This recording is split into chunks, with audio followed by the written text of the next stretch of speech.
What's up, guys? Welcome to another exciting edition of Real Estate Podcast, episode 390. I'm here with Griffin. I'm here with Trav. And we're here with Adam. This week we watched Megalopolis. Finally. Megalopolis. Megalopolis? That might be the name of the episode. Yeah. So I watched this movie last night. Oh, it's fresh, man. Well, not really, Still because I doesn't still help. don't know what the fuck Believe is me, going on. I saw it last Wednesday. It didn't help to have no time. No. As soon as it went off, I was like, huh? Like, where's the rest of the movie at? Yeah, for real. Like, it feels like it's missing a very substantial part of the flick. Like, what happened? Like the plot? Yeah. Well, the only plot we got was like he wanted to build the city. And he wanted to build the city, I think. Yeah, that's it. His musings of civilization got on my fucking nerves. Well, it's like you can't be the quote unquote good guy and bad guy at the same time. Like, his character didn't make any sense because it's like, I want to do all this stuff to help people. I want to introduce this new thing that I've discovered, this, that, and the other. But he's like destroying buildings that people are currently living inside of in order to try to achieve this with no explanation. And just so he could pause it and watch it. Yeah. Like what was that about? I don't, yeah. Like, I was, what the fuck? Yeah. I don't know. Was his wife really like suspended in this glowing room? You know, when he went in there, the one chick couldn't see it, but did he have her frozen in time in there? I don't think so. What was that? It was just all in his head. He was high. Yeah. On those poppers. Yeah. That thing he was rubbing his hand. So this was the movie that Coppola smoked a lot of weed on set. A lot. They said he'd just go sit in his trailer and smoke in between takes and would come out and try to kiss the actresses, and it was just weird. Yeah, and the actors were like, what the fuck are we doing? Yeah. Shia LaBeouf was like, I got this. Watch this. Yeah, he knew what he was fucking doing. Yeah, for sure. Like, I played this role before. It's perfect. I don't get it. Like, I mean, I really don't understand, like, what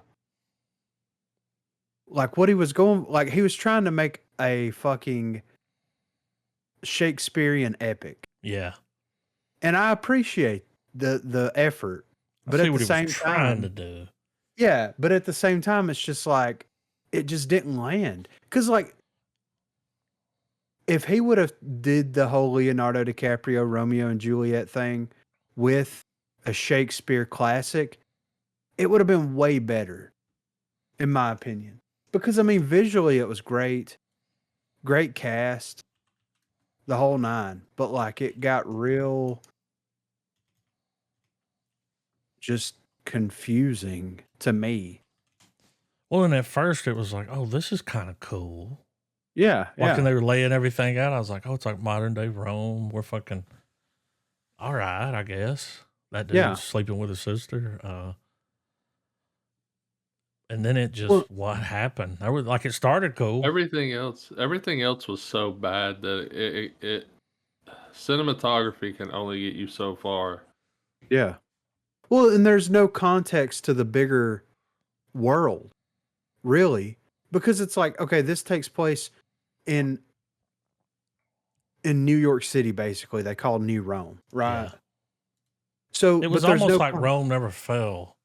Yes, but there's no context as to, like, is the rest of the country part of this? Is it not part of this? Like, what is the context of how this all works? Is Giancarlo Esposito's character, the mayor, is he supposed to be the president or the prime minister, whatever, of the entire country? Like, I don't know. It's just like, I mean, I'm in complete agreement with you that, I mean, I feel like it takes a smarter individual than us to understand this movie. But I also feel like it's so, what would you call it? Pretentious? Yes, Yes. that's the word that comes to mind. Extremely. Yeah, Yeah. I'm pretty sure that was the working title before they came up with. Yeah. Well, it's like So he was trying to build towards something, but what was he trying to build toward? Like, what is he trying to prove? that he can throw a lot of money at the screen. And he Yeah, did. but Maybe he just didn't want to leave all that money to his family. He's going, he's old. He's like, fuck them.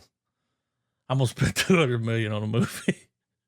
and I get it, but it And feels that's like how much he spent on this movie. I'm pretty sure it was something like that.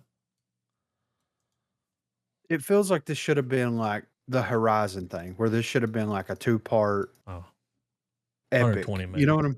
Yeah, it does. Yeah, or a TV show. Fuck. I mean, Yeah. I tried to find an answer like how much footage did they film? I feel like they filmed more than what we saw. Oh, for sure, right? And you're on the cut room floor, and it's like, what do we? I mean, yeah. Well, like you can't like, tell Francis Ford Coppola no. Well, You know what I mean? You're right about the cutting room floor. I feel like we're watching everything that was cut from the movie, and we just didn't get the movie.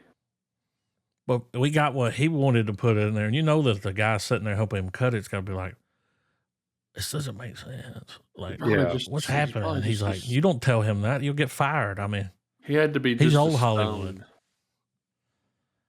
stone. This is proof that the weed is too strong. Yeah, right. It's too strong. We've gone too far with it. This dude. ain't Godfather weed. This is No. They never explain what the shit is. What was it called? Megalon or something like that.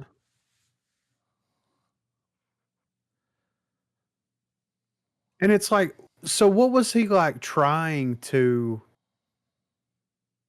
like he was going to build the city or rebuild part of the city with this material.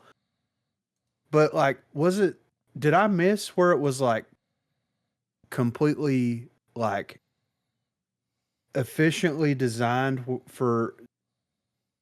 because like, okay, he's destroying buildings that like the lower class and the middle class live in. Yeah. And it's like, he has the vision. The girl has the vision. The mayor doesn't want the shit to happen, but he, finally comes around to it, whatever. But it's like, is this completely like a self-sufficient, self-sustaining part of the city at that point? Like, what are the benefits of this happening? Honestly. It just looks futuristic. Yeah, I mean, yeah. When you look it up, it says that the movie's based on a Rome conspiracy from 63 BC. The conspiracy was about attempted coup to overthrow Rome's republic. Like they were overthrowing the bank. It's like, oh, okay, well, yeah, they were doing that in this, but it didn't have anything to do with building the shit. No. Like that had nothing to do with build. You know what I mean? Yeah. That was just some side mission where Aubrey Plaza was like, I'm taking this motherfucker's money. Yeah. Well, and it's like they had title cards pop up halfway through the movie, and then it's like he abandoned the title cards of like, this is going into the next section. Like there's a time jump in the movie that makes no sense. Yeah. Like they were already living in one of the homes. Yeah. When the mayor comes to see him. So, according to Wikipedia, Coppola adopted an experimental style, encouraging his actors to improvise and write certain scenes during the shoot, and adding his own last-minute changes to the script. Members of the art department and visual effects team, among others, left or were fired from the film. So that no was improvised. I mean, no, he felt it. Yeah, he was feeling something there. But that's like Adam. I mean, I've never seen Adam Driver like this, where he just kind of like you could tell he was going off the cuff. Yeah. Him dancing around, doing crazy shit. I'm like, did him and fucking Shia LaBeouf like fucking hit something between takes? Yeah, what are we doing? For sure. Yeah. It's like, what? Shia LaBeouf was having a good time. Oh yeah, he was great. I enjoyed his character. I mean, yeah, he might have been the best part of the movie, honestly. Like, shit, I've lived this. Yeah. John Voight was good. Yeah. Fucking Look at Me, Hector was good. Everybody was good. Yeah. It was just like Aubrey Plaza, though. they just wanted to get that notch on there. Did a couple of film. Check. Yeah. Didn't say it was good. And like, why was Lawrence Fishburne the narrator? He was just driving Miss Daisy. I mean, Yeah, like I mean- legitimately. I don't know. I don't know, man. the whole I feel Virgin like- song. Yeah, that on was trip. weird. Yeah, like what? I feel like in like 10, 15 years, we're gonna get like the ultimate Megalopolis cut. And it's Like gonna 8 be hours. like it's gonna be like the greatest film ever made. I feel like there's a version of this movie out there that is fucking incredible. But that's not what we got.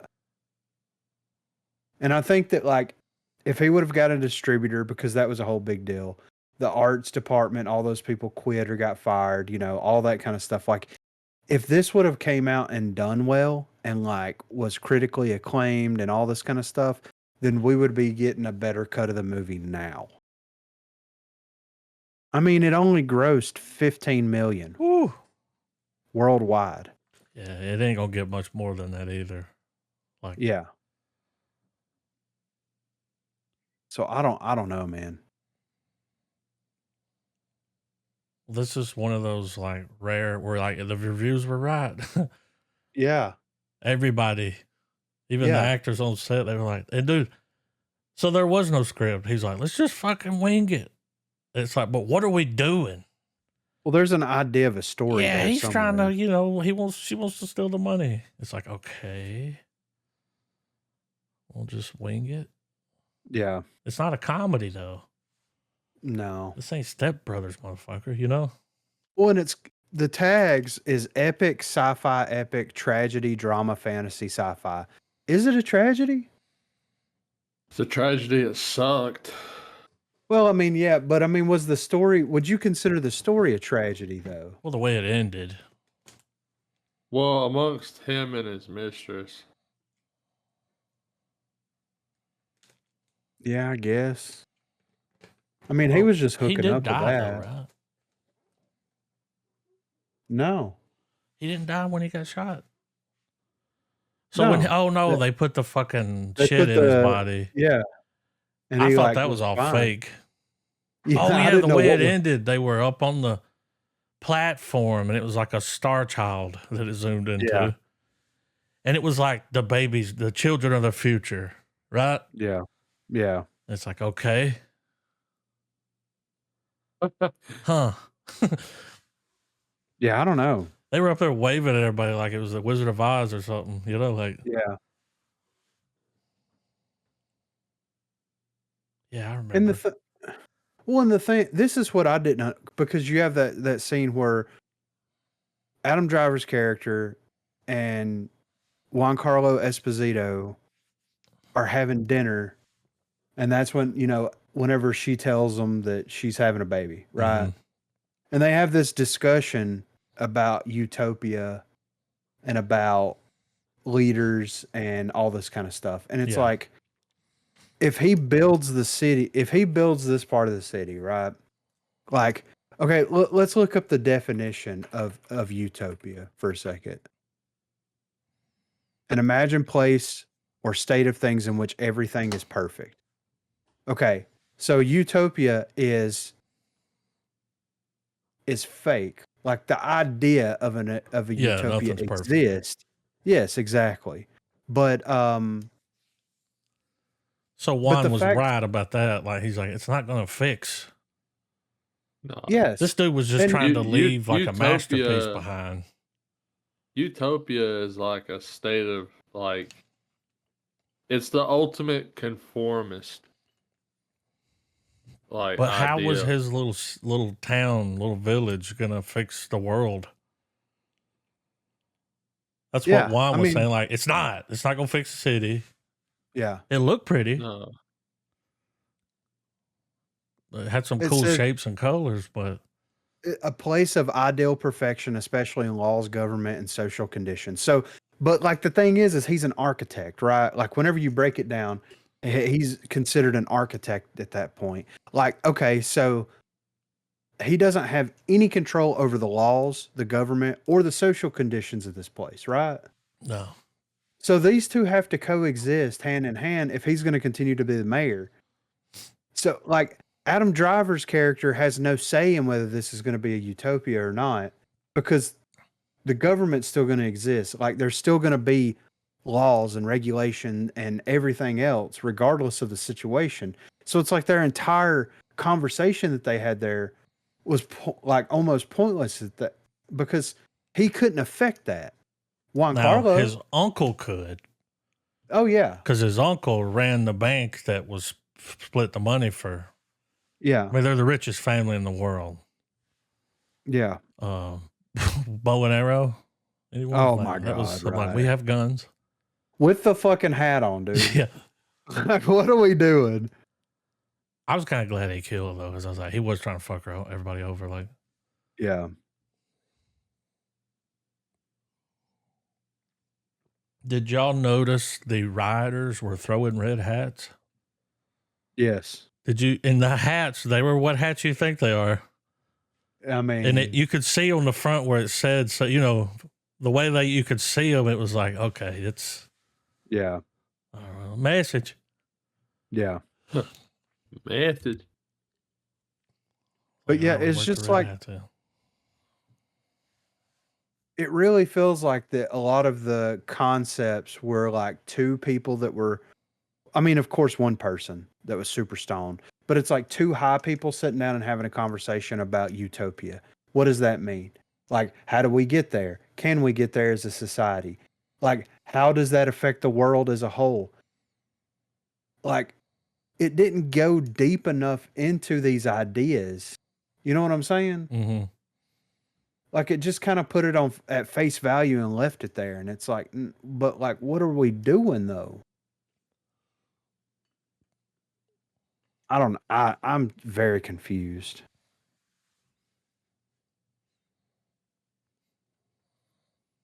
Coliseum was cool. Yeah. I mean, I remember those when they said that the set designers, they were filming the movie and then all of a sudden he just fired all of them. Yeah. Like he came out of that trailer was like, no, it's not right, you know, and just, Yeah. you're all fired. So there's no telling what they shot there that never got finished. Like, I think he's done making movies. I would say so. I think he's done after this. I would definitely. But he gave us some agree. bangers. I mean, He's just getting started. I mean, he was born in 39. Yeah.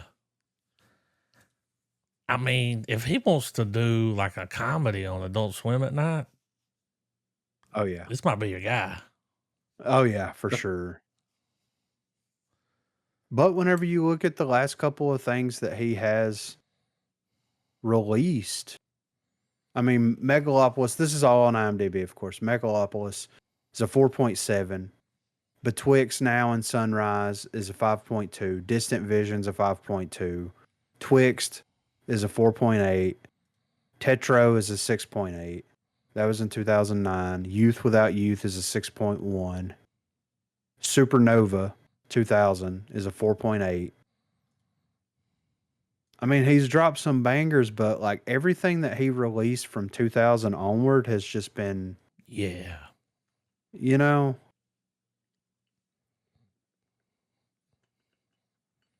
He did Jack. yeah. I didn't know that. Bram Stoker's Dracula, Godfather 3, Gardens of Stone. But yeah, it's just very.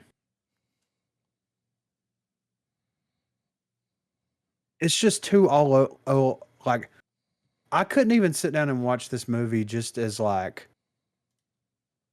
Rocky Horror Picture Show style. You know what I mean? This ain't background noise right here. Like It's just not, too not much, a background man. at all. Yeah.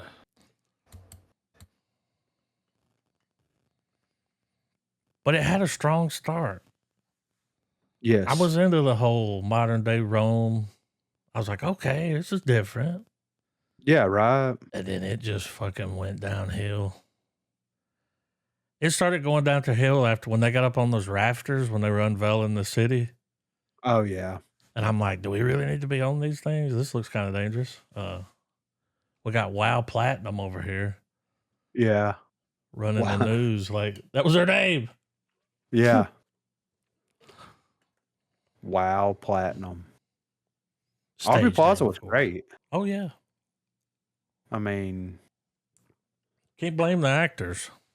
no, They tried. for sure. There's only so much you can do with so little. How the mighty have fallen. Yeah. Francis Ford Coppola. Nick Cage was like, I'm sticking with Cage. Yeah. Mother!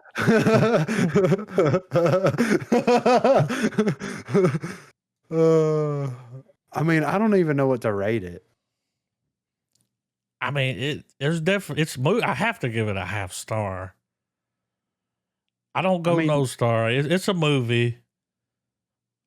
It started strong, so I'm going half star. I mean, I can't give it a full one.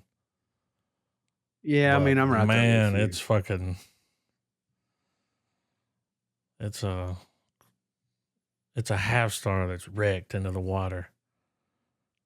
It's sinking like Yeah. that car. It's I a half mean, wrecked star. it's a half-built city, just like in the movie. It's a Why no was his star eye for shining like me. that? How did his face go back to normal? Like, is I it the don't know. God particle type situation? I don't fucking understand. He's Tony dude. Stark. Yeah, I guess. I don't fucking know. I'm so confused.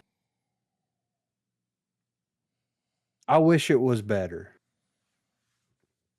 Like, really. I wish that it was something where we could have sit down and watched it and been like, oh, the fucking critics were Mind wrong, blown. dude. Like, Yes. masterpiece. Can't wait to see it in black Yeah. and white. Nah. Nah, that wouldn't even save it. It might be a better movie if you watched it backwards. Yeah. But I mean everything backwards. Audio. Just have the subtitles on. Yeah. Watch it backwards. I'm on it. Yeah, I'm giving it a half star, I guess. What do you think, Trav? No star? None. I mean, it's a 1 star. It gets nothing, dude. I mean, I would definitely recommend people watch it one time. Just for the experience of all the fucking crazy nonsense that's happening in there. Just to see that everybody was right. Yes. I would definitely suggest that. I'll say this, like, it would have helped his legacy more if it was one of those unreleased. It's like he made that movie and put all that money and it just never came out. Like it's in a vault somewhere. Yes. Would have been better. Didn't Nick Cage do a movie where they're not releasing it for like 1,000 years or some shit? 100 years? There is a movie. I think it's got, does it have Nick Cage? I think it's got John Malkovich in it too, maybe. Maybe, yeah. Yeah. And they're really not. They're not going to put it out for. It's crazy. Yeah. So fucking nuts. Maybe you'll get nominated then. Who knows? Yeah, There for real. There won't even be theaters. You'll just sit at home and put goggles on and.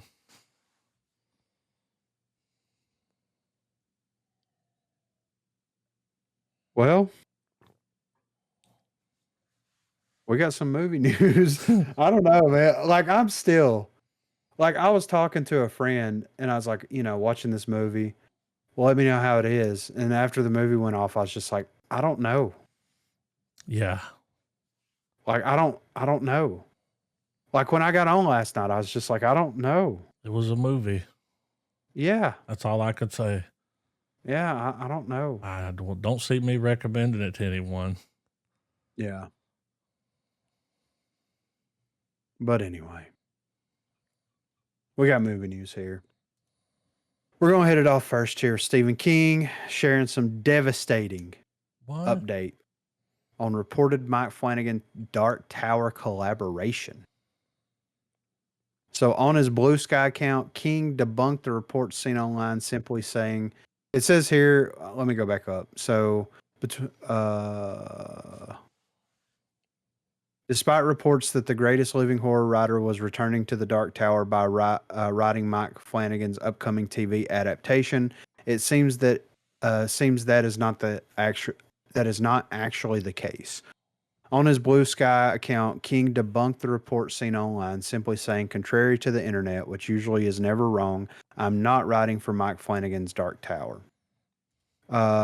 Gerald's Game director, Flanagan has been working on a series adaptation of King's longest running novel series, Dark Tower books, notorious for its failed movie adaptation starring Idris Elba and Matthew McConaughey.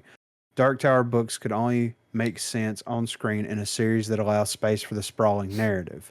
The horror author was apparently on board from the moment he saw Flanagan's perfect script, but that will not be as a major contributor to the epic fantasy saga's transition to television. Flanagan's series strives to prioritize faithfulness to the sprawling story of the novels with the help of the biggest expert on the book series there is, King himself. While it is certainly possible that King could be an advisor on the show or potentially write a small addition to the story, such as the coda he wrote for the latest adaptation of The Stand, that seems to be as far as his involvement goes. During an interview at IGN FanFest 2025, IGN asked King if he was interested in contributing new material to Flanagan's version of The Dark Tower. Many believe that in his response, King was confirming that he would be lending a hand in the writing process for the series when he said, all I can say is it's happening. I am writing stuff now, and I think that's all I want to say, because the next thing you know, I'll stir up a bunch of stuff I don't necessarily want to stir up yet. I'm in process right now, and to say too much feels like a jinx.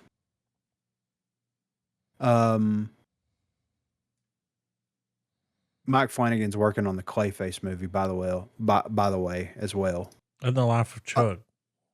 Yes, in the Life of Chuck. That's yeah, also with Hiddleston. Yes, yeah. So King's out, but Flanagan's still in. Well, I think that a lot of people interpreted the comment that like he would potentially make changes to Like the work on the story. script. I mean, that's not a bad thing. I mean, Yeah. he's made changes to it before, though, right? Like to the books themselves, right, Trav? Like, didn't he did a bunch of stuff with the gunslinger, right? Well, he Like he did some revised copy? quality. He did some quality of life revision. So, I mean, I'm sure that. I mean, when did the last book come out? 2004. A hot minute. So, I mean, I guess a lot of people are saying that if King has any things that he would like to change with the story itself, then maybe he could use Flanagan as a vessel to bring some of that stuff into the world. But like they said here, he did something with a new printing of The Stand.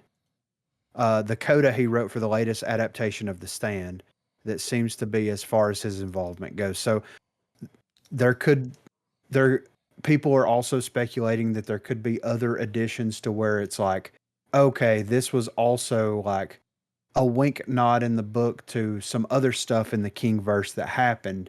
And they might elaborate on that a little bit with King's involvement helping writing that. But the thing is like, if Flanagan wanted to do that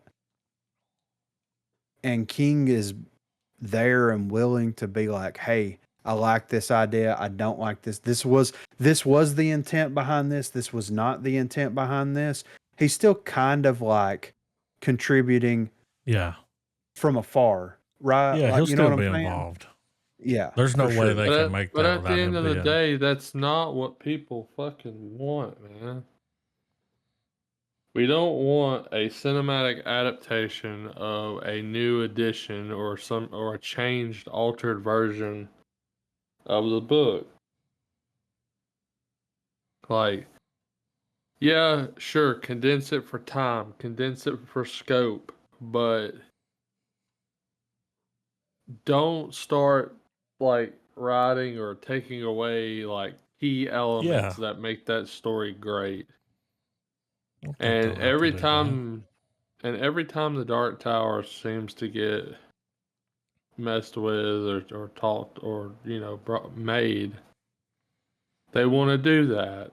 And that's where a lot of my hope for an adaptation goes out the window. Because the minute they start bringing in, oh, it's going to be this version, but just like with any adaptation,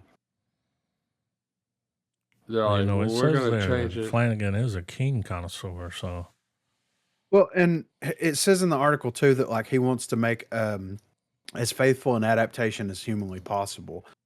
So, and I think like what he's saying, like what they're saying here is just like, is there anything that like in hindsight that he would like to elaborate more on? He would like to go more into detail on. yeah. Well, and there was I a mean, rumor going around online that was going to happen, yes, and that's not and that's where all happening. this, yeah, that's where all this stems from, and that's why King's saying like he's going to let Flanagan do his thing and So he's seen the adapt the script, books. He said, yeah, he or said at the least script was seen the bullet perfect. points and knows what he wants to Yeah, do. Good thing with a right. movie is you ain't got to explain all those little details on screen. They kind of explain themselves. Yeah. Dude, they should put Hiddleston in it. He would be a good Walter, Oh yeah. I think. Well, like in that photo I there, can he get kind of looks behind like that. McConaughey. He could pull that off. Yeah. I mean, he would do it too, I'm sure.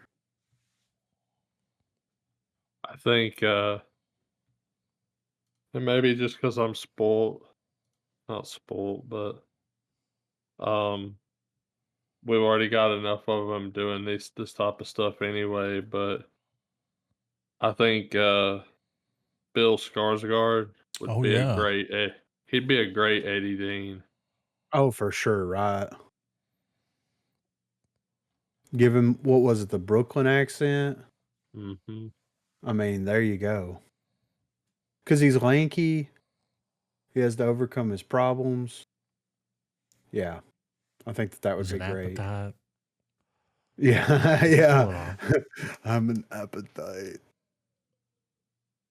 But Um, yeah, or I mean, no,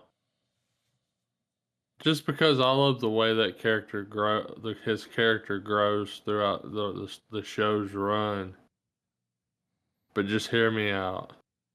Aaron Paul is Eddie Dean. yeah, I could see that. But do you think that he would refuse to do it because it would be very similar in a different kind of way too? Yeah, oh yeah, it would for sure. And but that's the key reason why I would feel inspired to have like if I was making it, I would be like, man, I know it seems like similar path, but like once you get past some of that early parts, man, the parts where your character is growing, Yeah, the plot is blown wide the fuck open. yeah. I still think that they should cast um, Willem Dafoe as fucking dude from Salem's Lot. I think that would be, Callahan. yes, Oh, dude, he could deliver a downright nasty fucking thing, like a lighthouse tier rant yeah, when they're in the Dixie Pig and he yeah, jumps on that fucking table and he's like, "You're all gonna fucking die," basically, like yeah. and he just wipes that whole fucking vampire den out. I think the chick from Us would be great to cast as Susanna. You sure you don't want to be Zendaya? No, I think she's too young. But they put her in everything. Yeah, I'm good. She ain't been I in any per- Mike Flanagan movies. I personally think Zoe Saldana would be a good pick. Love her. Yeah, I could see that. Love everything she's in. But yeah, it's happening. So it's probably going to be like 10 years down the road. And to be honest with you, Susanna, whoever is cast as Susanna, they've got the hardest job in the book, man. Yes. They got to Yes. play 3 different fucking characters. Yeah. It's going to be some split level activity, Mm-hmm. like for sure. So, but A Quiet Place here. We got a little Quiet Place news. So the creators of the hit horror franchise Quiet Place teases plans for international spin-offs. So released in 2018, John Krasinski's Quiet Place went on to become a box office sensation that took in more than $340 million. He'd followed up in 2020 with A Quiet Place Part 2, and though he took a back seat for last year's A Quiet Place Day 1, the film was just as successful, proving the franchise still has a lot of life left in it no matter who sits in the director's chair. Now creators Scott Beck and Brian Woods are teasing where the series could go next, and it makes perfect sense. Beck and Woods were on hand at the Independent Spirit Awards this past weekend to speak to Collider about their hit horror franchise, which is thus far stuck pretty close to home. The first film saw the Abbott family handle things from their isolated farm in upstate New York, and while part 2 expanded things a little bit, it was Day 1 that really opened the series up to examine what was happening in New York City at the time the Death Angels invaded Earth. Excuse me. While it remains unclear at this point when the next movie will premiere, both Beck and Woods said that they're eager to explore things from a foreign point of view. This was the quote. I think the one thing we'd really love to see in A Quiet Place in other countries with foreign language, world international language, entwined in the script in a way that we haven't seen it. We've seen the Americana. If you had like a South Korean version of A Quiet Place, for instance, Woods added, if you had a filmmaker, Bong Joon-ho would never do it because he's such an original filmmaker, but someone in his footsteps do that. There's no denying that the concept would certainly swing the doors wide open for the franchise and give fans both here and abroad an even bigger look at how the apocalypse is handled in various parts of the world, which could draw even more eyeballs and money to it. We would love to see that through the prism of world filmmakers, added Beck. Taking that kind of concept and running with it would be really exciting. Okay. There's a couple of things here. First of all, this is what The Walking Dead should have done when they did the spinoff. We've always This talked is- about how, like, do it somewhere else. Yeah, each Show episode be a there, like- different. Yeah. Yeah. I like second this. of all, yes. Second of all, like these guys wrote, right? They're the creators of it, right?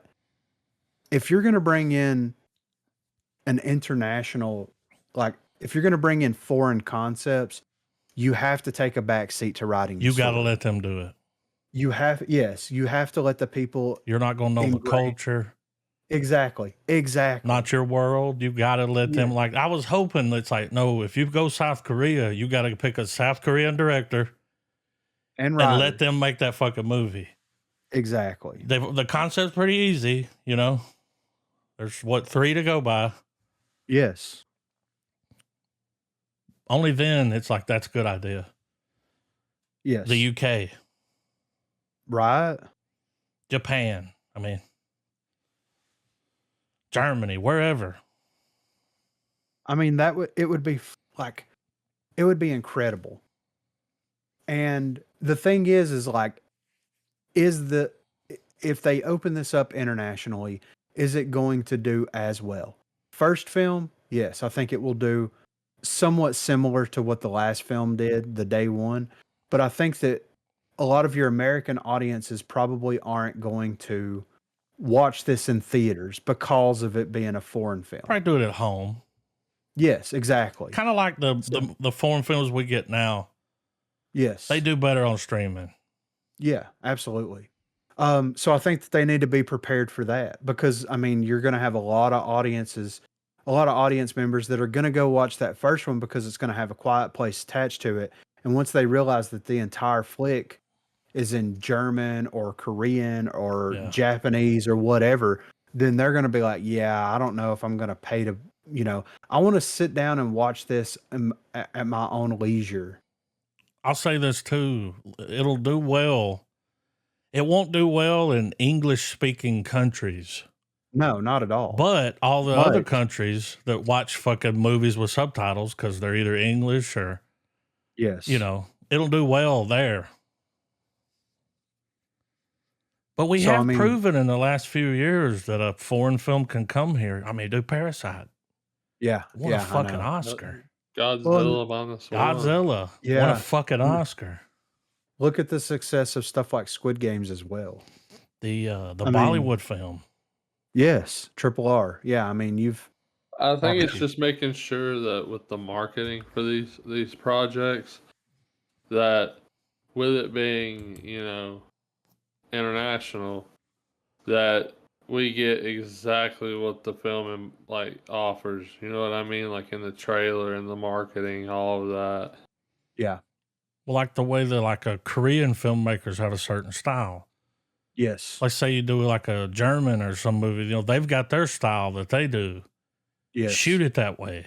You have to pull that into it. And I think that's going to be incredible if it's done and handled well. I mean, wait till the Bollywoods get a hold of it. Exactly. It's gonna be right? fucking wild. Like it's Yeah. gonna have a sing song. Yes. We'll definitely be Get- watching the trailer. Get the Train to Busan guy Yeah. involved. Get the guy who did Old Boy. Oh, Whatever. yeah. Bring these really great filmmakers in to put their vision, their stamp on this world. Because I mean, look, at the end of the day, Quiet Place, the first one was good. The rest of them weren't bad, but it's like once you kind of see that, you kind of see that. You know what I mean? Yeah, it's like a one-trick pony. Yeah, it's kind of like zombies, right? Yeah. The most interesting part of zombies is the people and how they survive. So if you're going to bring other cultures into it, other parts of the world into it, then just like marinate it in that, please. I'm excited about That's this a W. idea. Yeah, Well, absolutely. we've talked about that on several things, like especially The Walking Dead. That show they were going to do, it was like, do an episode here, do an episode show us the fucking world, man. Let's get out of Atlanta, Georgia. Yeah, exactly. Yeah. What's going on in fucking Tokyo? Yeah. Show me a city. Yep. With 3 billion people. What's that look like? Yeah. Yeah, I think that this is a great direction to take it. And it sounds like, I mean, if they could stay on as producers, Yeah. they could work with the writers and stuff, they're still going to make their nut. I mean, there you go. Could you imagine The Walking Dead in India? I mean, that would Like be how wild. fucking scary. I mean, there's just so many people there. Yes. Yeah. Like they're out here in the middle of bumfuck Egypt, Yeah. running into like 3 or 4 people. Yeah. You go somewhere where there's billions of people, it's like, oh shit. Yeah, this ain't good. The at action all. rate goes up. Yeah.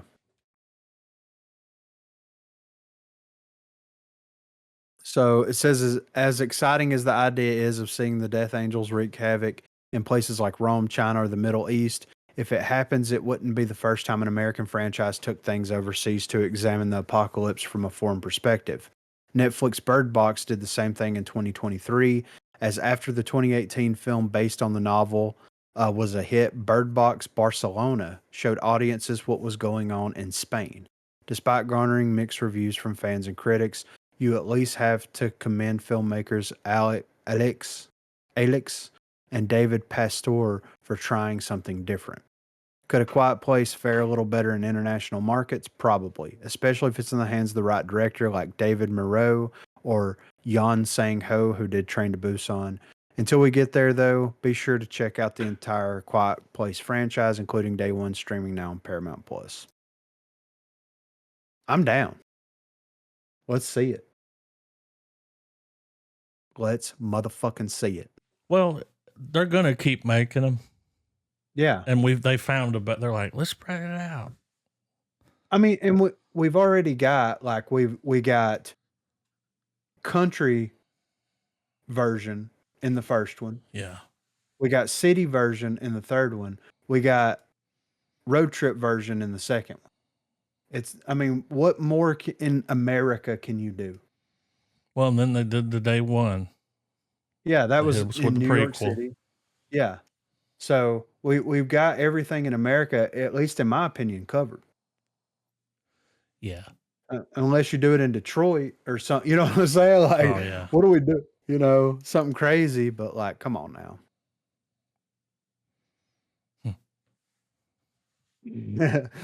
But we got Barbarian in Detroit, so that's good enough for me, you know. So next up here, Spider-Man 4's release date has officially been delayed, and it is probably for the best. So Spider-Man 4's release date has officially been bumped. However, the delay that the movie now faces is a minuscule change, which means superhero fans will only have to wait one extra week until Tom Holland returns to the big screen. Follow-up to 2021's blockbuster Spider-Man No Way Home was originally slated for release on July the 24th, but the film will now drop 7 days later on July 31st. Making the shift means the Sony Marvel flick is swinging away from some pretty stiff competition, which has summer blockbuster aspirations of its own. So the movie shouldn't come as much of a surprise.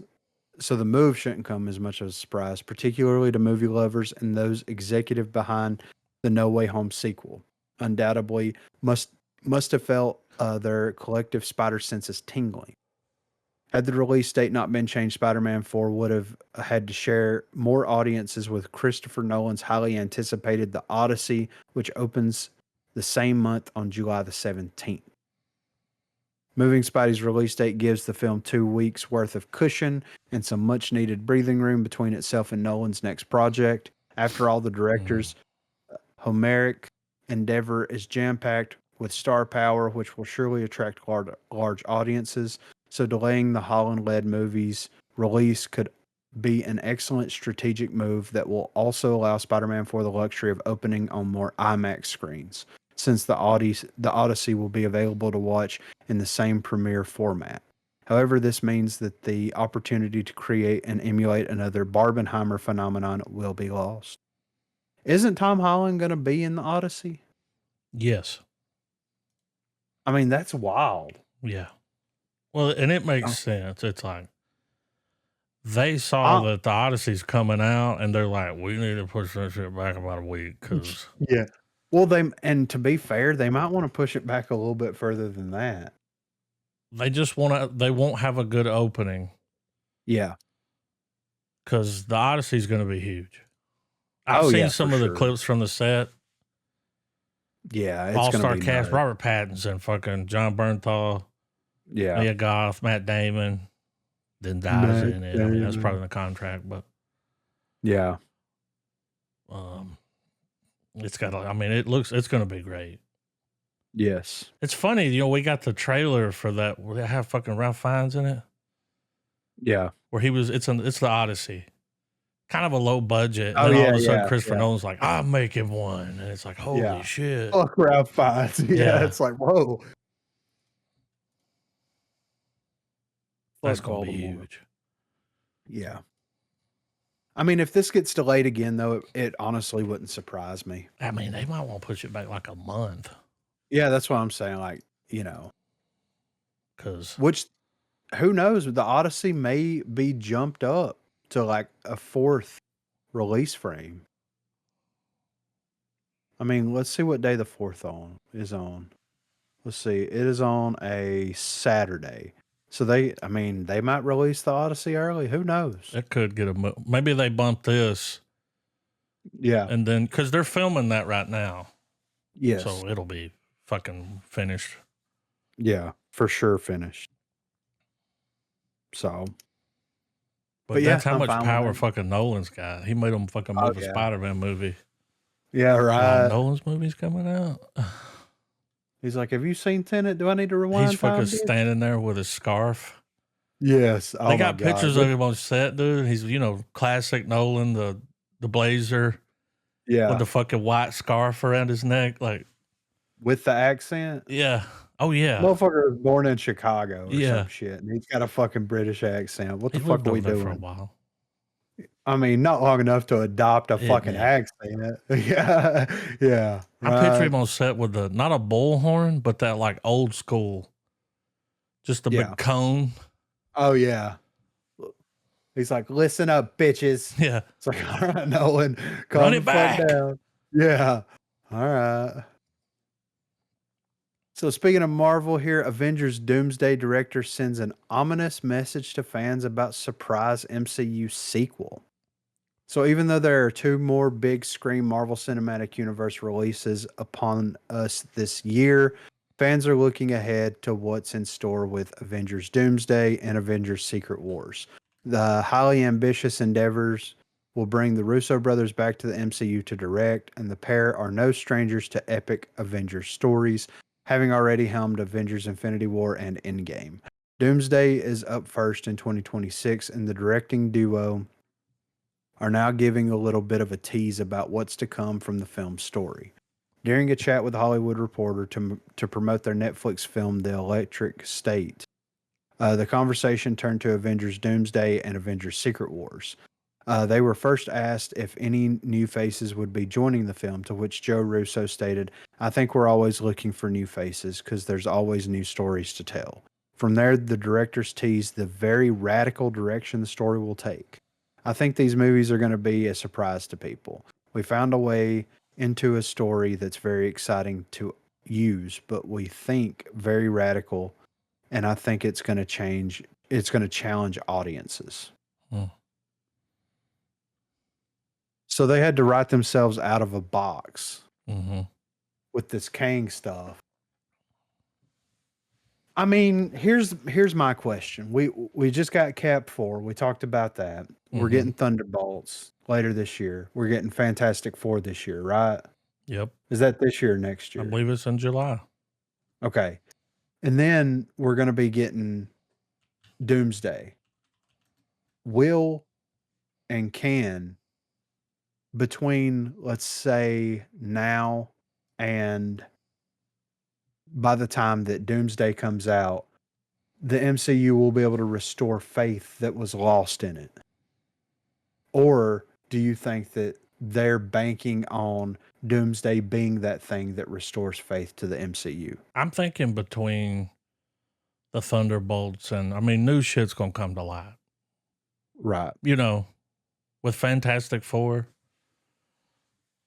We're getting closer. Yeah. But didn't Deadpool kind of do that? Yeah, but but it's that was been a kind of while since it expected came though, out, right? but it Yeah. was like, hell yeah, okay.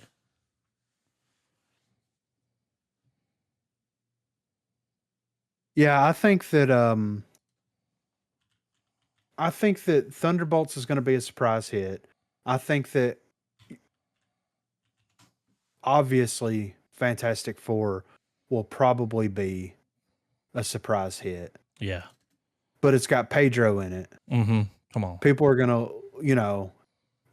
love to go see Pedro, of course. Also, Daredevil starts in March Yes. March Yeah. 4th. And they're saying something crazy. Charlie Cox did an interview and he's like, something pretty wild happens. It's like they had to do something to jolt it back. And he said he wasn't sure it was a good idea, but something like wild happens. I'm like, what are you going to do? Kill Kingpin? Yeah, right. It's something big. And now they're saying John Bernthal's getting some kind of spinoff special. So it's not a series, it's like a special, like his own kind of movie. So But I'm guessing it'll it go might be straight like, to streaming. yeah, like a Werewolf by Night type situation. Yeah, maybe a little longer. Yeah. Hell, they're already filming all of it. It's just you already got him in the suit, Yeah. And I'm pretty sure he's involved with the writing on that. And Yeah. also, they talked about Moon Knight So Moon Knight is coming back. No season. He won't be in a season 2 of Moon Knight, but he is returning. So he's going to finally show up, you know, which I Yeah. thought that was kind of its own Yeah. The thing way that, there, but I guess not. Like, it was so good. They're like, okay, get his ass over here, yeah. which I'm okay with. Yeah. I mean, I'm hoping that he shows up in Doomsday, but That'll be like, awesome. yeah, it will. I'm interested to see how they handle a character that complex in a team environment. I mean, that's going to be very interesting to me. But I have Just faith. hoping that the Russos can hold it together, Yeah, you know. I think Toe the line. Doomsday is definitely going to be that make it or break it point for most Marvel fans, right? It's a big deal. Yeah. I mean, you've got RDJ back.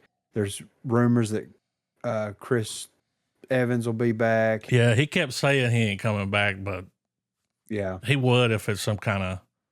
Yeah. It's like, yeah, dude, we've heard that before. There's also rumors that RDJ Miles, case in point, like, yeah. There's also rumors that Miles Teller's coming back as Mr. Fantastic huge. as the Maker. So, I mean, yeah, I and that can't might be wait one. to. I think when we see Fantastic Four, Yeah, that's gonna really show. You know, right. it's gonna set up some big shit. I'm thinking Yeah, that's not gonna be a throwaway. You know, there's something going on there with wormholes, and yeah. I mean, it's on the whiteboard. Some timey-wimey. Yeah. It's bigger on the Timey-wimey inside than it is on the outside. Yeah. Like, Yeah, right. but I'm excited for it. Same. I think there's going to be a big curveball with this RDJ Yeah, playing I could this see role. that. I don't think this is the end all be all. You know, Yeah. like Yeah, this is someone else down the line is going to play that character again, for sure. and Yeah. that's going to be the one you really got to worry about. Yeah, I agree. So last up here, Star Wars set for biggest creative change in years, and many fans will be happy about it. So the Star Wars franchise is now expected to undergo a major creative change before the end of this year, as longtime producer and president of Lucasfilm, Kathleen Kennedy, plans retirement. While we continue to reel from the James Bond shakeup, which I forgot to add that to the thing, and we can go into that here in just a we'll minute. talk about that after this. Yeah. It seems that Star Wars will join 007 with Kennedy, who is set to celebrate her 72nd birthday this year. Stepping down for 72. for real, right? And a new face leading the beloved franchise into the future.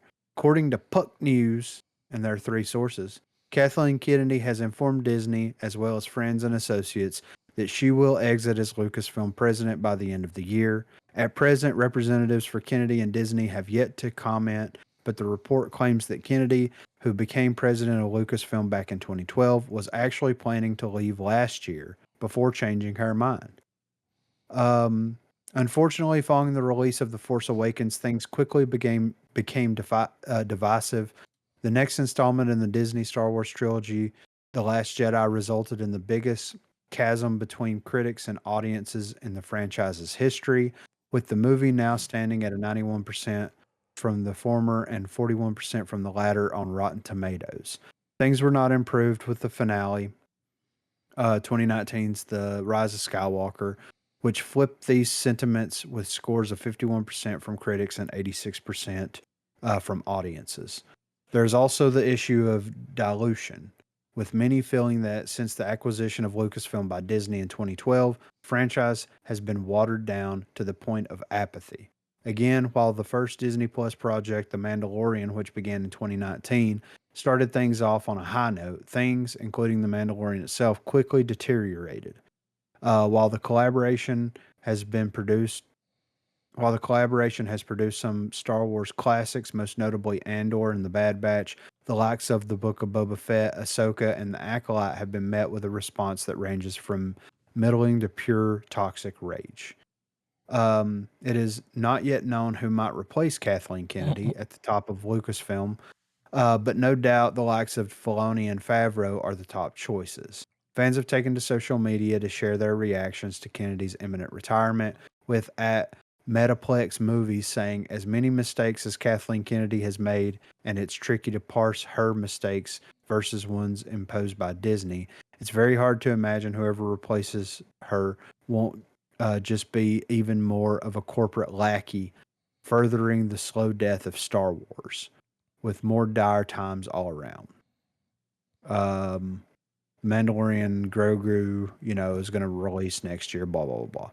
So, Kennedy's out at the end of the year.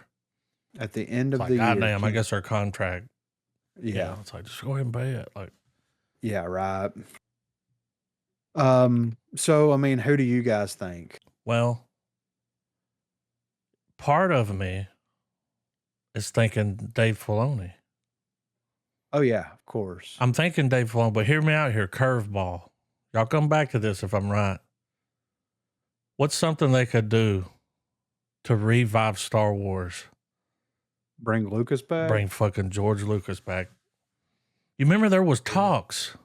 Yeah. There was murmurs a year or so ago where it was like George Lucas had been taking their footage and cutting it his own movies. Yeah. At Skywalker Ranch. Right. For shits and gigs. He's like, watch this. I can make this better. Probably adding scenes in just for him to show people there, Yeah. Yeah. I mean, you're just the president. You're the CEO. Yeah. It ain't like you ain't got to be there for it. I mean, he's already hanging out at the ranch. Like, imagine. But if not him, I'm thinking Filoni. I don't know about Favreau. I don't know if that's something he wants to be locked into. I see him still making stuff, directing, but locked in. Like, Filoni is like living and breathing Star Wars. Like, that's his whole life. Right. Favreau's kind of into other stuff. Well, I think realistically it should be Favreau. Not Favreau, but Filoni. Filoni, yeah. But it would be wild if Lucas comes back just to like try to pull it out. I mean, y'all, she's a producer. Yeah. All you do is watch their movie and be like, yeah, it's good.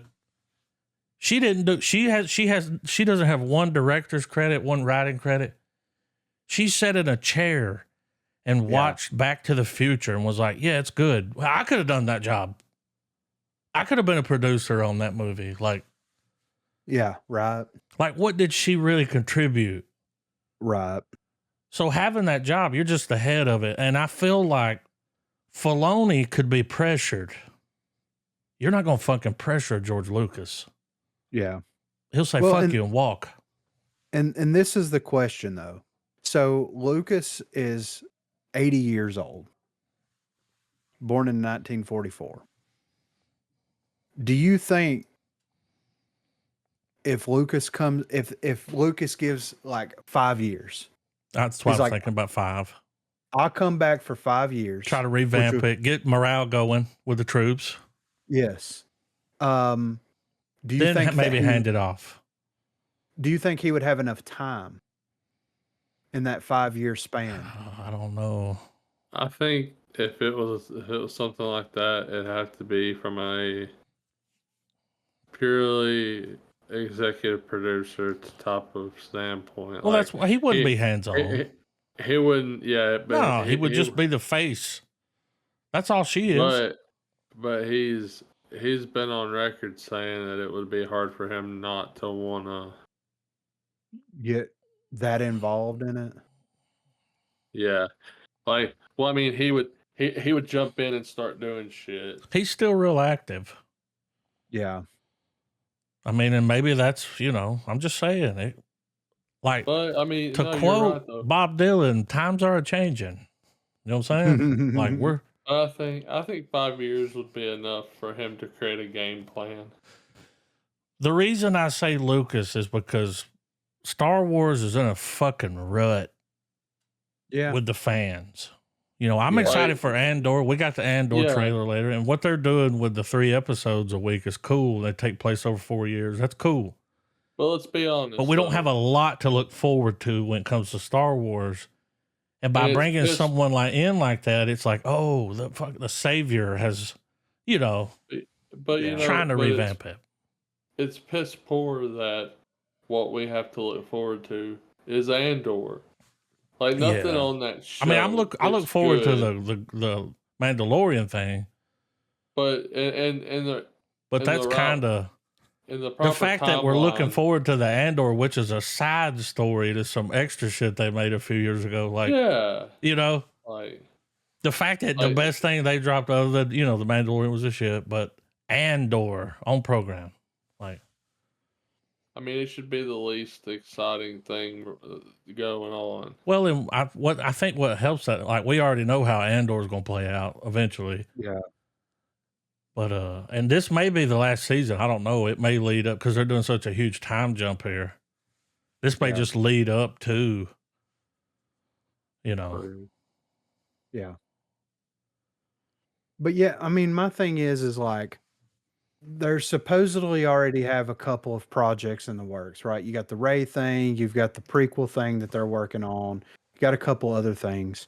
Like, if she leaves at the end of the year and somebody else comes in, are they going to continue full steam ahead? If Filoni gets it, then absolutely, because Filoni kind of took like the head chief writer, creative, whatever it is. Like, he's head of the fucking team. Yes. So like he's already got that job. So yeah, basically. I mean, what happens? Does he have to leave? Is he going to do both jobs? Like, I mean, it's pretty much the same thing. Yeah. It's just a title. I say wild card. Get rid of him too. Filoni? Yes, and I know. But hear me out. Saying?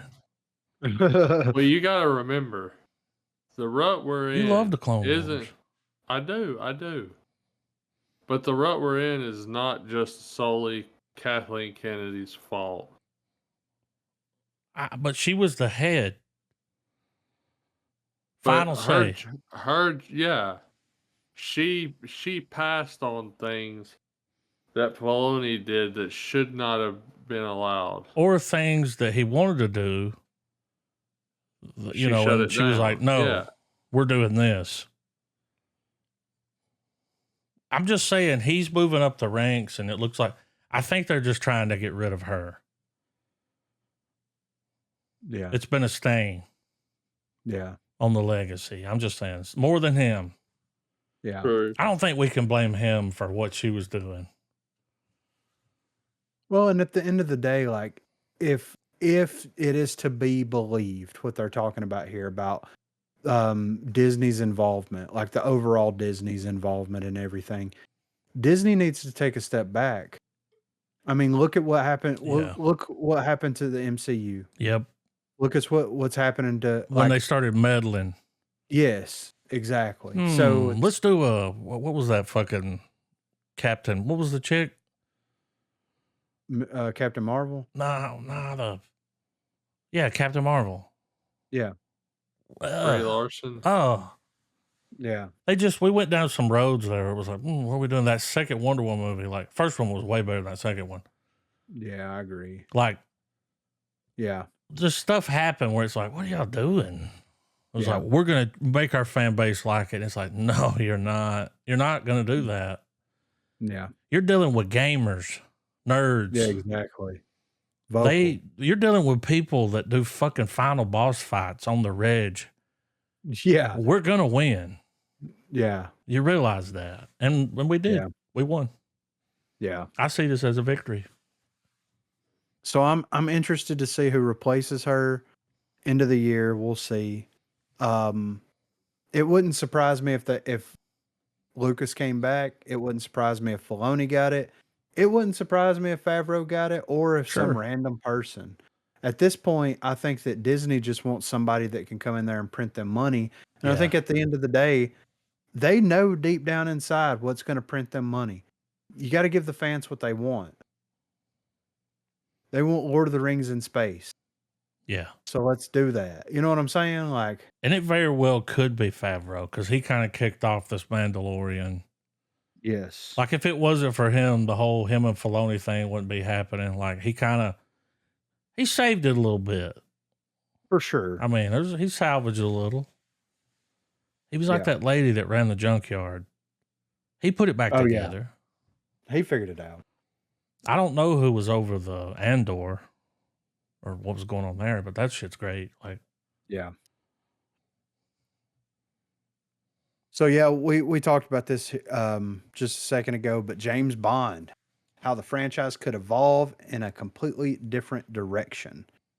So for decades, James Bond has been synonymous with the spy genre, producing some of cinema's most iconic films, with legendary actors such as Sean Connery, Pierce Brosnan, and Daniel Craig playing the role of 007. The franchise has grossed an impressive 7.8 billion, 20 billion when adjusted for inflation to date.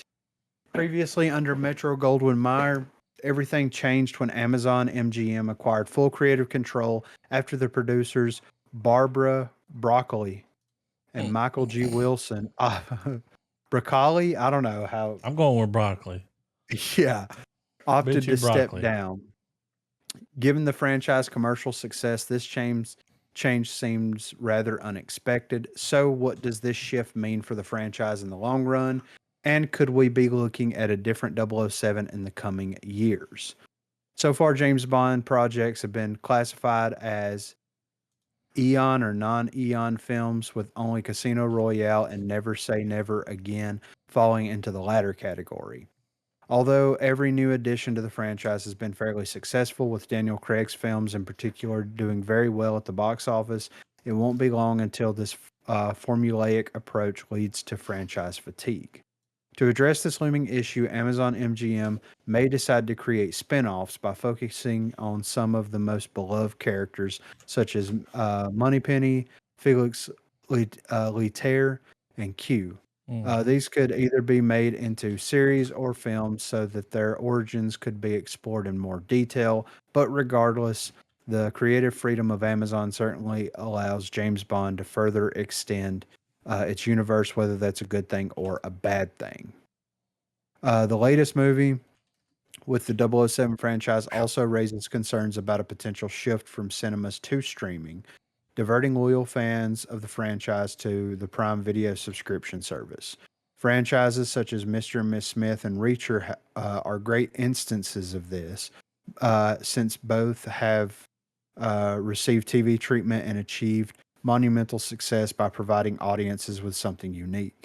In an age where entertainment is at our fingertips, Amazon would definitely try to capitalize on the opportunity to expand its consumer base, and while theatrical releases would likely still be part of the equation, they could be made available on the streaming service shortly thereafter rather than later. So basically, Amazon has complete control of James Bond. James Bond. Yeah. And honestly, the news of like doing spin-offs, series, and things Sounds like pretty that, cool. I'm surprised those conversations haven't happened. Well, like a whole sooner. Q spinoff. I go to a younger Q. Yeah. You could even have it work it in to where this version of Q's like, you see the James Bond come around and it's like one of the older James Bonds. They just fucking superimpose his face, Yeah. and it could even go through a few because like there's no time frame between these movies. No. Like the guy comes in there, it's Bond. It's like, that's a different face. Yeah. Yes, it is.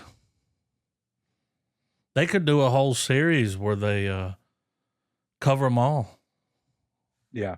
Exactly. Just in between. But it is Amazon, so I'm Well, nervous. dude, I'll say this. Now, I couldn't really get into that Mr. and Mrs. Smith show. I'm Yeah. still going to try to finish it. I got 3 episodes in and I was like, yeah, it's not really pulling. Like, I'm having a hard time putting fucking Childish Gambino in this right. assassin role. It's just, I don't know, Yeah, But it's a really. I've watched all that Reacher. That show's good. It just started back again and they released 3 episodes. The Mountain's on Yeah. it now. Oh, okay. This season's better than the last season. Like those 3 episodes are released. Like, it's good. It's the best version of Reacher I've ever seen. Yeah, my Like that brother dude they got playing really Reacher now is good. believable. He's fucking huge. Like, Yeah. You know, it ain't Tom Cruise. That's who they want to play Batman too, which I'm like, yeah, why not? Yeah, he's fucking. I did see an article where Gunn confirmed Pattinson is not our Batman. We love him, but we will have another Batman. Yeah, I saw that. Yeah, he's like, we, you know, that's just, and I get it. Yeah. Yeah. They want to be able to do what they're doing and not fuck up what this guy's got going on. And I'm like, yeah, don't do that. Yeah, that's cool. Yeah. Yeah. Keep that coming. Like, we like that. You know, Penguin's willing to do more episodes if the script fucking rocks. He's like, if the script fucks, I'm Hey. in. I mean, hey, when it comes to cooking, the best meals are multiple courses. Yeah. Hear me out, though. Jeff Bezos, when this was announced, I dropped that thing in there on the text chain with y'all because it was like they stepped down and gave us the rights. It's like, you fucking bought them. Like, Yeah, exactly. somebody was paid. You don't just walk away from James Bond. But, you know, in the last couple of years, they've just put all the James Bond on fucking YouTube. Yeah. It's just all out there. Watch it. Because it's not generating money anywhere. And they're like, fuck it. Let's put it on YouTube with ads. Yeah. I mean, you go Makes on there. sense. That doesn't have the newer ones, Yeah. but it's got all the ones leading up to Daniel Craig. Boy, did my boy dirty. And Bezos put out a tweet. He's like, we got the rights. And he said, who do you want James Bond to be? They asked the internet. And the comments are just wild. It's all over the place. Now, hear me out right here. Aaron Taylor Johnson. Yeah, I've seen that. He could get a run. I wouldn't mind that. He's good. He's British. Yeah. I have a feeling that we're going to get somebody that ain't British. I still want Idris Elba. Sure. I still want that more than anything else. That would be great. He's such a smooth motherfucker. Well, I dude. watched this show he did where it's called Hijacked, Mm-hmm. where they hijack an airplane and he's on it. Yeah. And he's got it. I mean, he can do it. I mean, but yeah, that was all the movie news that I saw.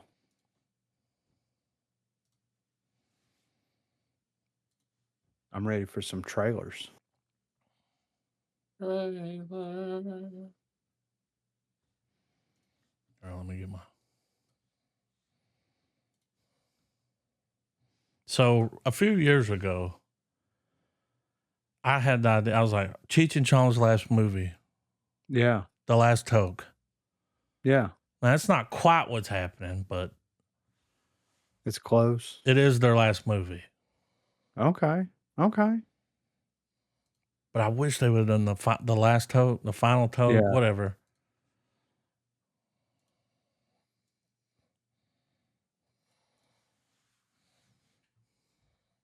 This is more of a.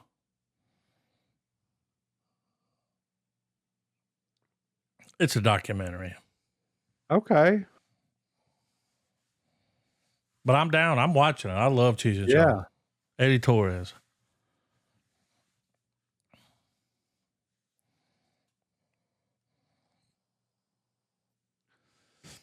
I fucking grew up on Cheech and Chong, man. They were my Jay and Silent Bob before Jay and Silent Bob. Like, Right.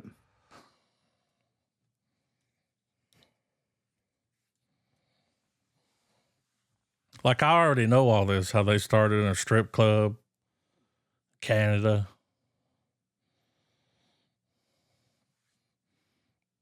It's got a hell of a ring. Yeah.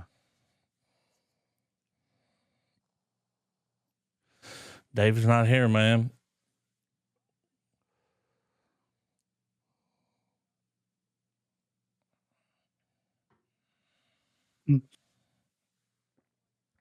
Huh.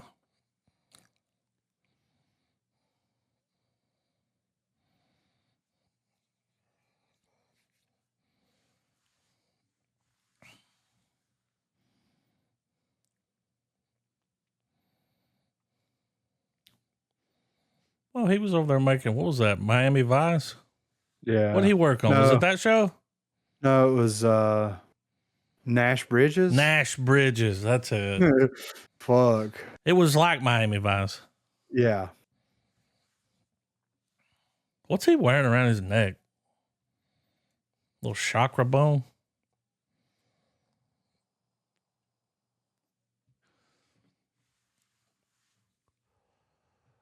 They did an episode of Bert Kreischer's cooking show.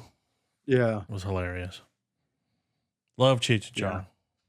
Definitely gonna check that out. You remember The Accountant? Didn't that come out like 15 fucking years ago? It's at been a this point? while. Yeah, dude. It's been a while. I remember. He Been was a like flick. an autistic. Yeah, he had autism, right? He did. Yeah, that was his thing. He was an He's like an autistic autistic James Bond. hitman. Like, Yeah. Yeah. he was really good at it too. I mean, can checks I can out. Like, imagine. Yeah. Yeah. he's really good Yeah. at killing people. Very The precise. superpower, yeah. I actually watched it not too long ago. And it held up. I was like, okay. Boy, he's got some age on him. Yeah. Why is he all puffy? Drinking. J-Lo. The wedding. Yeah. Yeah. Is that John Cena? Oh. Yeah.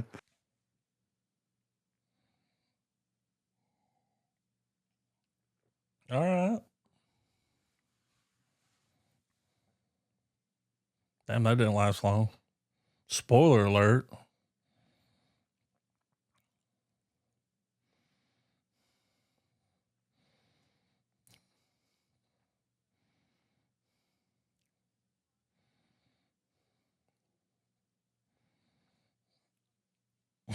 Absolutely. Yeah. Boy, do I. I'm so hard right now over puzzles. He's like, I'm rock hard. Gonna play some jacks?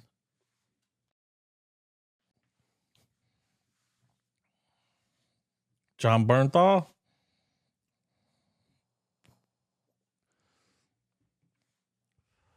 Yeah, it only takes 5 hours to get there.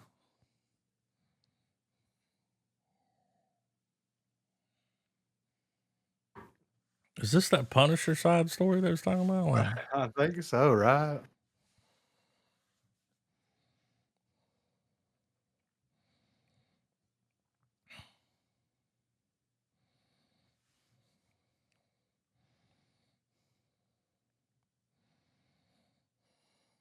so I'll definitely be seeing this with old man. Yeah. I mean, this is right up. I mean, we just watched the other one not too long ago. I feel like Bernthal's gonna make some jokes about his condition. Yeah.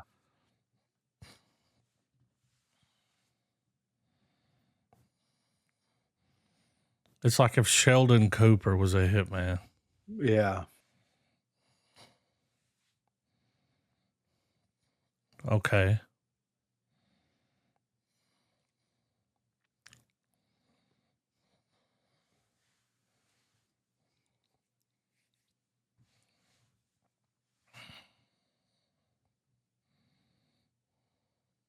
Ben Affleck still got it, man. I heard some people the other day, they were like, on a podcast, they were talking about movie stars, and they were like Tom Cruise making all, they went and looked it up, all the money he'd made. It was billions of dollars. Yeah. And they were like, he's the last movie star. And I'm like, Ben Affleck's a fucking movie star. He still got it. I mean, he's doing The Accountant too, but Yeah. Tom Cruise didn't fucking play Batman. No. Could you imagine? I think he could do it. Of course he could, but Yeah. he's working on his final Mission Impossible right now. They did a whole Super Bowl thing Yeah. where he like dove underwater. He did his own stunt, went underwater, and it was like the Mission Impossible. I started trying to watch those with my grandfather, and he was like, he said, we were sitting there watching it, and he could see where it had all, there's like, what, 18 of them? Yeah, there's a And he's like, lot. the mission's not really that impossible, is it? If there's so many, I was like, yeah, I mean, I mean, no not ads. wrong. No, I'm good.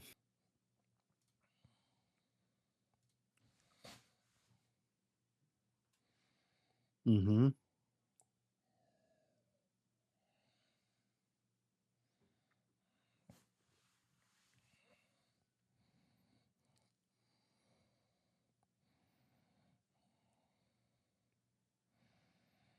This is like an episode of WandaVision. Yeah.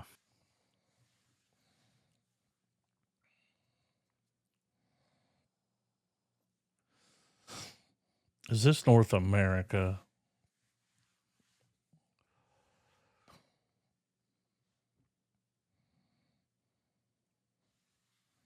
It's a lot of ketchup. Oh. The smell.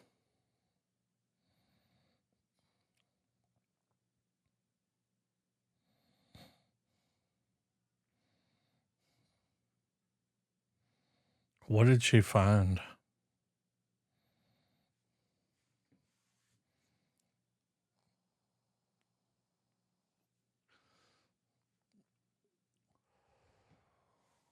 Oh, what is he? Some kind of killer? Is this some weird cult?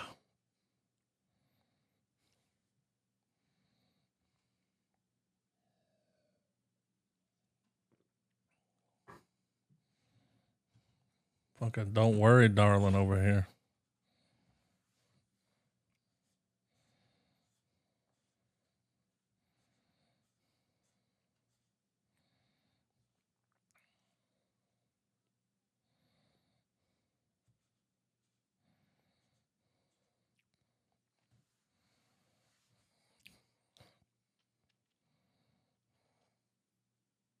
That dude looks familiar.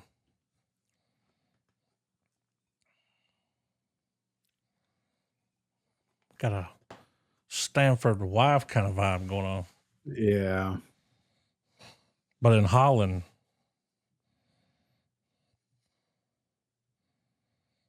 Looks pretty good. Prime. I have an Yeah. ad. Yeah. Wix. Mine is Kinsta Hosting. Mm. Yeah, I don't know. So I thought this was interesting. This is a Sky Cinema, so overseas. Yeah. They'll probably get a release here, but the trailer popped up overseas.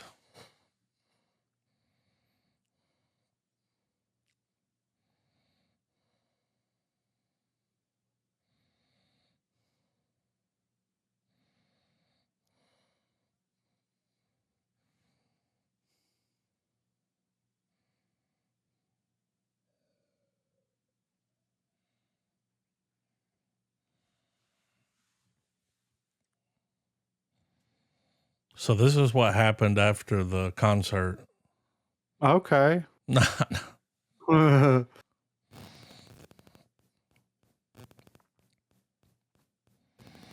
Bullet plane. Yeah, right. Full of Uh-oh. killers. It's bullet plane.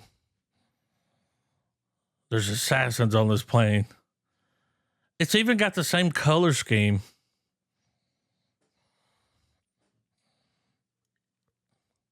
Are they playing dubstep?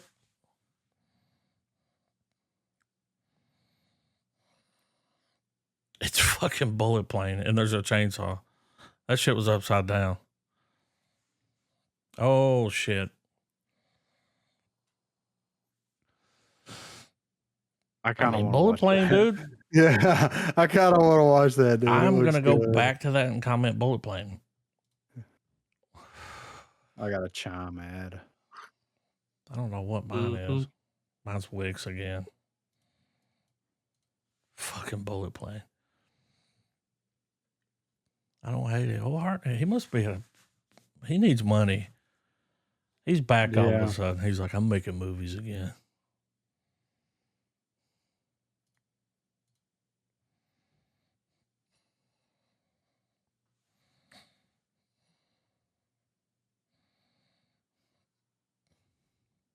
Mm-hmm. PlayStation. Is this based on a game? I think so. Yeah, it is. Yeah. This was a The horror voice sounds game. familiar.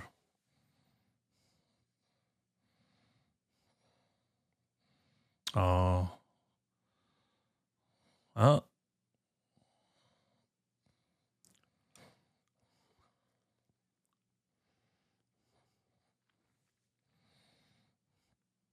Oh, they're respawning.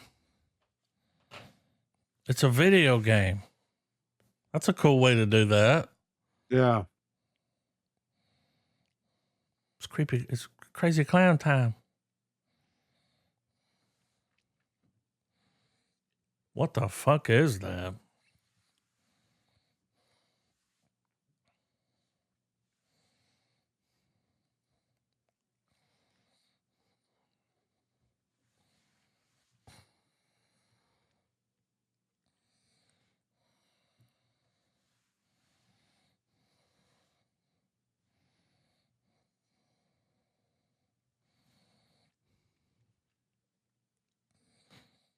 Hmm.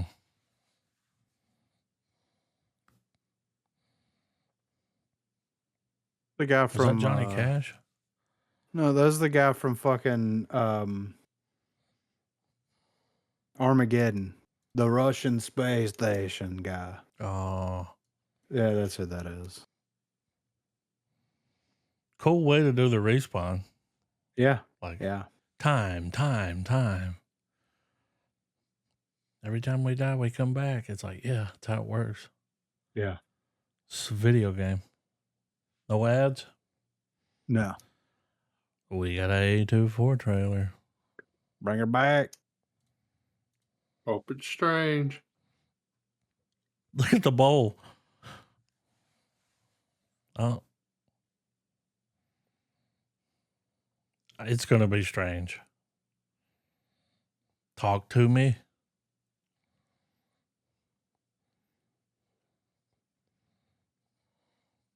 Mm-hmm.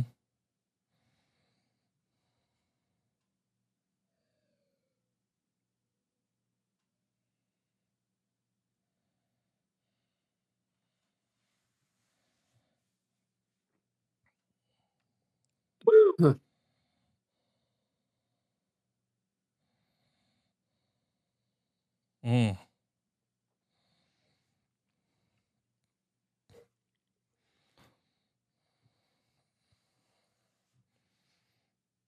Oh, they got a little more money this time around. Yeah.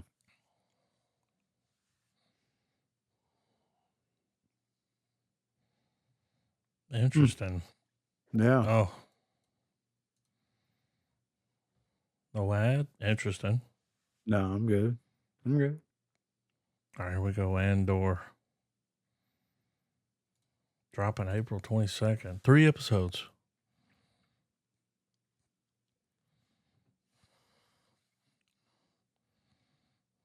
Could have picked the AC/DC song. Yeah. RDJ's got them unlocked.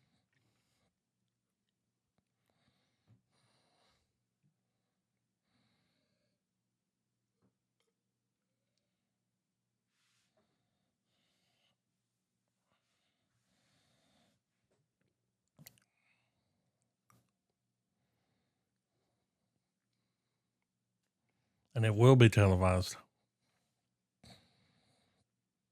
Yeah, it looks like it's leading up to it. Yeah.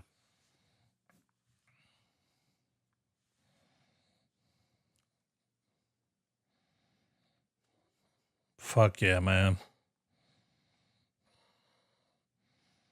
I think what I like about the show, but it's just like classic Star Wars. Yeah.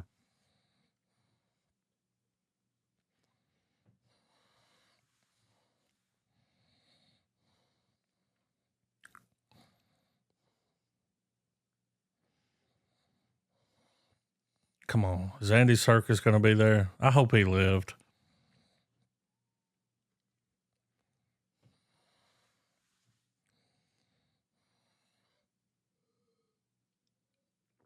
It's a hell of a trailer. Yeah. Looks good, man.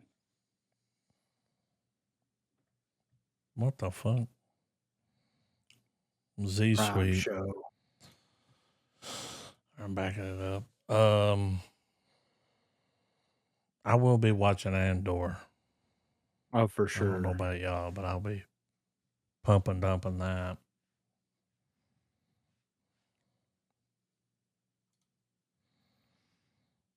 All right, here we go.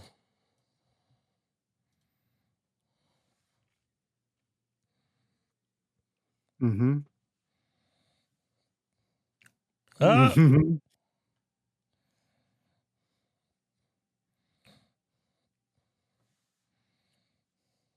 oh, it's a big foot. I looked up the translation for the movie. It's foot. Not really. I just Wear that anklet. solid gold. Yeah.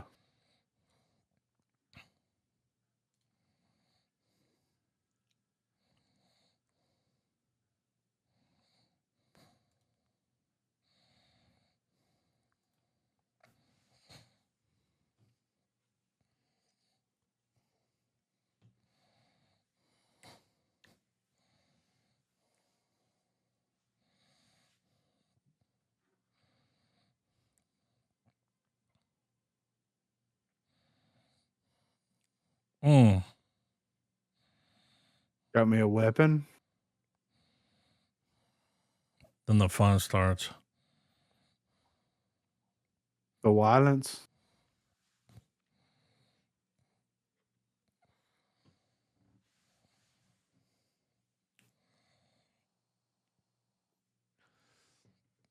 Boy, you know that hurt. Oh yeah. That motherfucker's unsevered.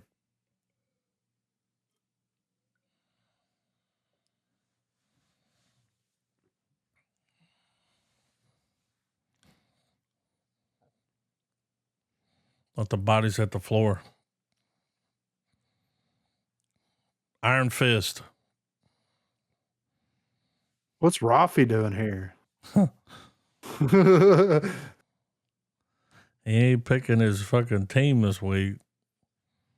The new Street Fighter looks fucking nuts. Dude, he's going to fight that. Here's what I hope they do in the movie. It never goes above the waist. Oh no. Then at some Can't. point, that giant fucking ham comes out and starts helicoptering. You thought the foot was bad. All right. We've picked up some films along the way. We got The Gorge. We got Love Hurts. We got Companion. Presence dropped. That's the Steven Soderbergh horror movie. A Complete Unknown. I'm nearly Old Guy. Better Man. Baby Girl. That's all the new releases. I mean, I'm What you guys in the down. mood for? Hmm.